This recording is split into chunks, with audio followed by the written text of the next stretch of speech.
안녕하세요. 코치원 플러스 박상영입니다. 오늘은 전국적으로 좀 비가 오는 흐린 날씨인데요.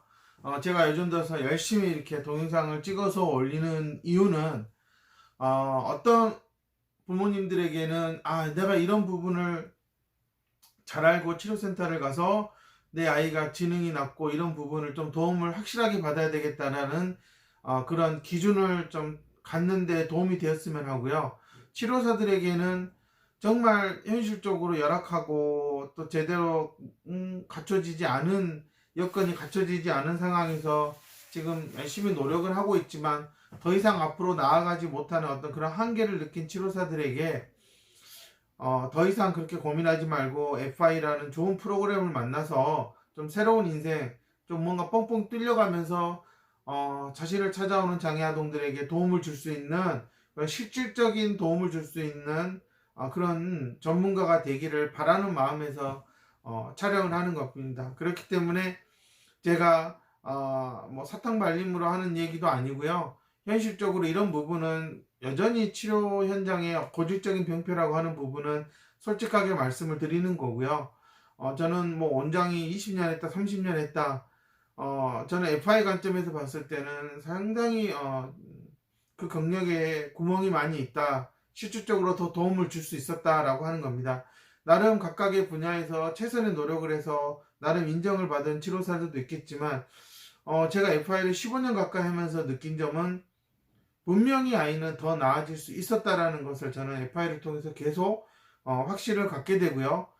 저한테 온 아이들 대다수가 저하고 1년, 2년, 3년 수업을 지나면서 분명히 엄마는 저를 찾아오기 전보다는 더 훨씬 나아졌다라고 합니다. 그냥 나아진 게 아니라 훨씬 더 많이 좋아졌다라고 얘기를 해요. 저는 그 훨씬 더라는 그게 정말 일상생활에서는 너무나 많은 것들을 아이가 할 수 있게 해주는 거라고 저는 생각이 들거든요. 저는 이제 그런 측면에서 이 인지치료 분야에 있는 많은 이제 치료사들 그리고 새롭게 들어오는 치료사들에게 분명히 가능성은 있다. 그러니 좀 실력을 키우자, 갈고 닦자, 이것저것 잡다한데 신경 쓰지 말고 좀 해줬으면 좋겠다라는 마음에서 이렇게 촬영을 하고 있는 거예요. 뭐 구독과 뭐 좋아요 뭐 이런 것들도 제가 이렇게 부탁하지 않는 이유는 그냥 한국에 이렇게 아이의 인지적인 기능을 향상시킬 수 있는 것에 대해서 어떤 기준을 말해줄 수 있는 사람이 있다라는 것을 저는 좀 보여주고 싶었고, 그렇게 한국의 FI 수준이 그렇게 교육 수준이 떨어진 것은 아니다. 저는 뭐 충분히 전 세계 어디에 가서도 저는 할 수 있다라고 자신감이 있기 때문에 저는 좀 그런 점에서 앞으로 이렇게 배우려는 치료사들에게 처음은 힘들다. 이게 상당히 뇌를 다루는 부분이기 때문에 우리가 의사들처럼 뭐 뇌를 직접적으로 이렇게 관찰하고 연구하지 않고 거의 대부분이 아이가 보여주는 말과 행동을 통해서 우리가 사실상 예상하고 추측하고 분석해서 그에 맞는 그 방법을 찾는 거잖아요. 그러니까 어떻게 보면 우리가 상당히 더 힘든 직업이에요.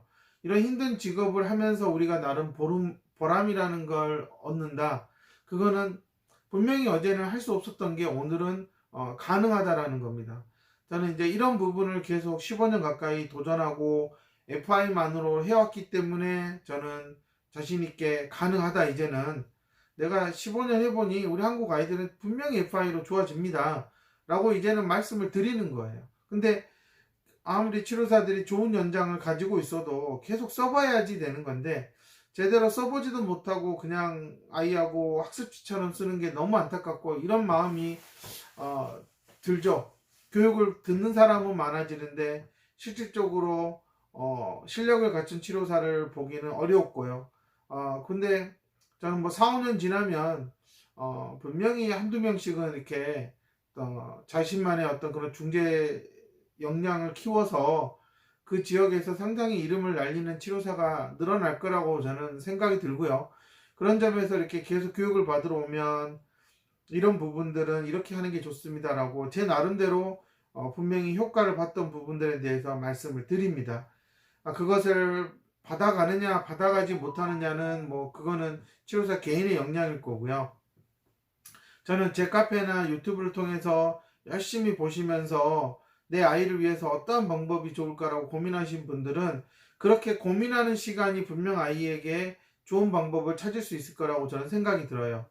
제가 이렇게 유튜브나 카페에서 이렇게 하세요, 이런 아이들한테 이렇게 해보세요 라고 직접적으로 어떠한 사례를 언급하지 않는 이유는 자칫 그렇게 정형화시켜서 아이가 더 나아질 수 있는 부분들을 사실상 획일화시키는 경향이 한국은 너무나 강해요. 아마 많은 엄마들이, 치료사들이 여기저기 카페를 다니면서 우리 아이는 이렇게 했어요, 우리 아이는 이런 걸 해요 했을 때 사실 그거의 장단점을 잘 따지지 않고 이 아이한테 향후 어떠한 장점이 되고 도움이 될지에 대해서 생각하지 않는다. 그냥 무조건적으로 그냥 따라를 해보는 것 같아요. 저는 그런 시행착오는 좀 이제는 좀 지양을 해야 되지 않을까라고 생각을 하고 있고, 그런 면에서 제일 중요한 건 결국은 방향을 정하는 거예요.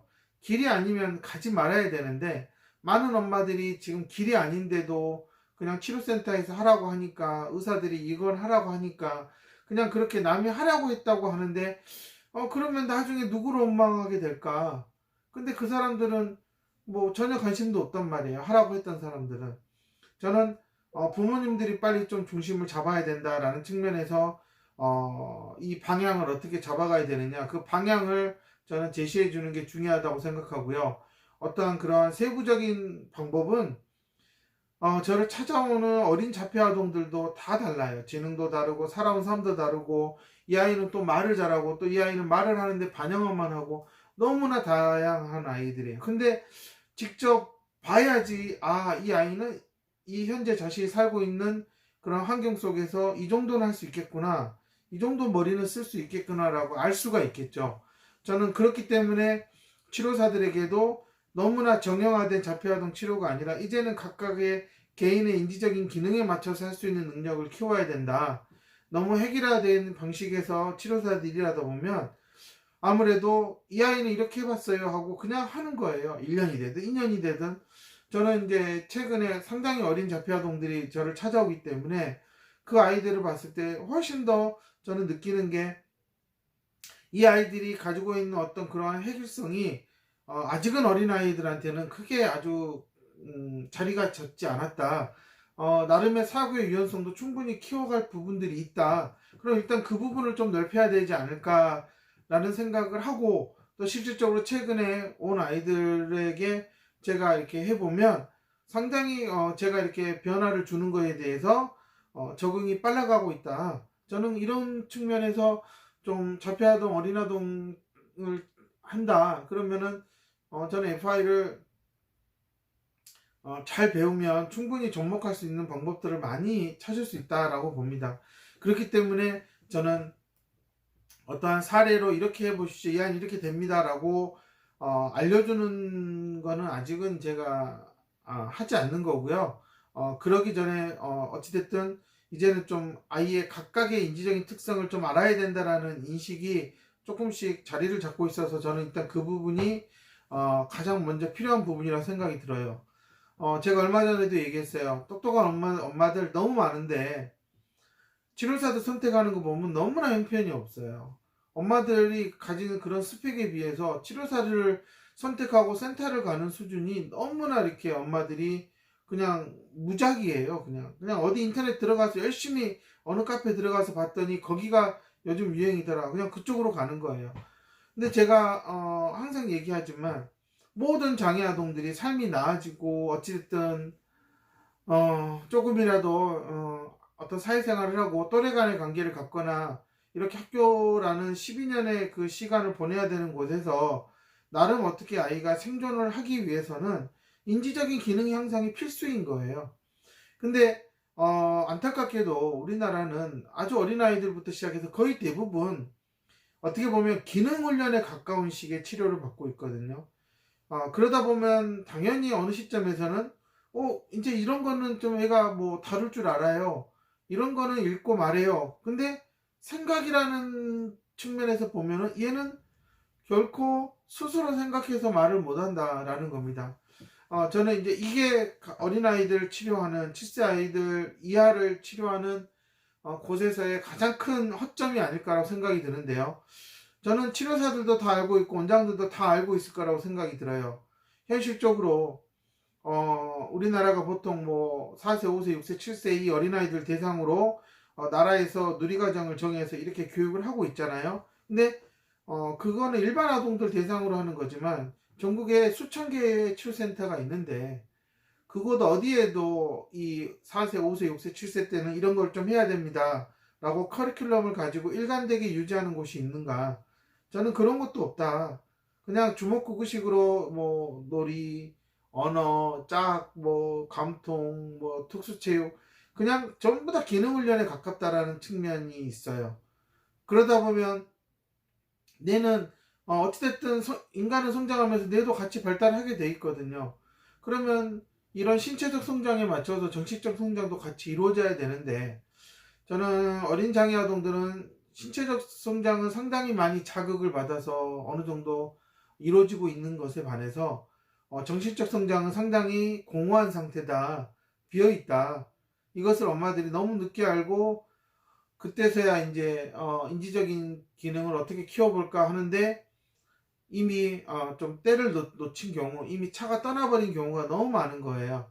저는 이제 이런 부분에 대해서 계속 카페나 유튜브를 통해서 7세 이하, 5세, 6세, 7세 이때 진짜 아이가 인지적인 기능이 향상될 타이밍이다. 이때를 놓치지 마라. 이때를 놓친 엄마들은 3년이 그냥 도둑 맞은 것과 같다라고 저는 얘기를 해요. 그 3년 제가 이렇게 어린아이들을 보더라도 5세, 6세, 7세 때 아이들 제가 이렇게 수업을 해보면 정말 흡수력도 좋고 상당히 기억력이나 이런 측면에서도 아이가 일관되게 유지되고 하는 능력들이 금방 향상이 되더라고요. 근데 물론 저를 찾아오기 전에는 상당히 진짜 엉망진창이었죠. 뒤죽박죽이고 이거 했다 저거 했다 그러고 정말 아이가 어떤 그런 집중이나 이런 것들에서 상당히 취약하고 그러니까 아무래도 엄마들이 ADHD가 아니냐라는 그런 생각을 갖게 되고 또 그런 것들을 의사나 치료사들이 보면 원장들이 보면 아이가 이렇게 가만히 있지 못하니까 ADHD 아니냐라고 해서 약을 먹자 하고 이렇게 자꾸 겉으로 보이는 표면적인 문제들로 인해서 어떠한 이제 진단과 그런 뭐 병명을 가지고 또 약을 먹이고 또 치료를 그쪽 방향으로 가고 하고 있는 건데 결국은 ADHD도 전전두엽의 어떤 그런 기능이 상당히 제때 발휘되지 않고 어떻게 보면 효율성이 떨어지는 측면이 강하다라고 얘기를 하잖아요. 그럼 또 다시 본론적으로 또 뇌로 돌아와요. 그러니까 뭐하는 치료들이 결국은 치료사들이 이제 좀 진도가 안 나가고 보고해요. 그러면 결국은 뇌에 문제가 있고 거기에 해결책이 있다라는 겁니다. 저는 이제 이런 것들을 좀 생각을 해봤을 때 어린 자폐아동들 키우는 어머님들 또 그 중에서도 이 아이가 나름의 학습도 되고요. 상당히 대화도 어느 정도 되고 한다. 그럼 이 아이들은 어쨌든 상당히 또래 사이에서 살아남고 또 같이 지낼 수 있는 그런 능력이 있다는 거예요. 근데 이 아이들이 치료를 잘못 받으면 결국은 상당히 회귀성을 더 강하게 드러내는 아이가 돼서 결국은 또래에서 어울리지 못하고 튕겨나오고 고립되는 문제가 발생할 수 있어요. 저는 이제 이런 측면에서 바라봤을 때 어린 자폐 아동들이라 하더라도 5세, 6세, 7세 때 좀 생각을 통해서 어떤 상황을 관찰하고 거기에서 자신이 무엇을 할 수 있는지를 좀 깨닫는 그러한 좀 경험을 쌓는 게 중요하다고 생각이 들고요. 그러기 위해서는 좀 근시안적으로 그냥 또래만큼 했으면 좋겠다. 또래만큼 이렇게 어떻게 정상 범위로 들어가느냐 이렇게 방향을 잡지 말고 이 아이가 이렇게 일반 아이들 틈에서 무엇은 스스로 할 수 있느냐 어떤 것들은 스스로 할 수 있도록 냅둬야 되느냐 라는 것을 빨리 엄마 아빠들이 기준을 삼아야 되지 않을까라는 생각이 들어요. 다들 저한테 와서도 많이 물어봐요. 정상 범위로 가려면 몇 년이 걸리느냐. 그렇게 숫자로 딱 몇 년이 걸린다라고 생각하고 접근하는 부모님들은 결국 항상 실패를 보는 것 같아요. 그리고 상당히 조바심이 나고 결국 아이를 들들 볶게 될 거고요. 그렇기 때문에 저는 몇 년이면 되느냐가 아니라 이 아이가 평생 살아가는 측면에서 이 능력은 이제 이 나이에서는 이 아이가 할 수 있게끔 만들어야 되지 않을까라고 접근을 해서 결국은 성인이 되었을 때 저는 자폐아동 부모님들이 오시면 물어봐요. 지금 아이랑 두 손 흔들면서 가실 거냐, 아니면 나중에 아이가 커서도 아이랑 손을 꽉 붙잡고 아이를 끌고 다닐 거냐. 저는 이제 이 얘기를 꼭 합니다. 그만큼 현재 많은 자폐아동 치료는 지금 아이를 통제하는 방법에 상당히 포커싱을 두고 있고요.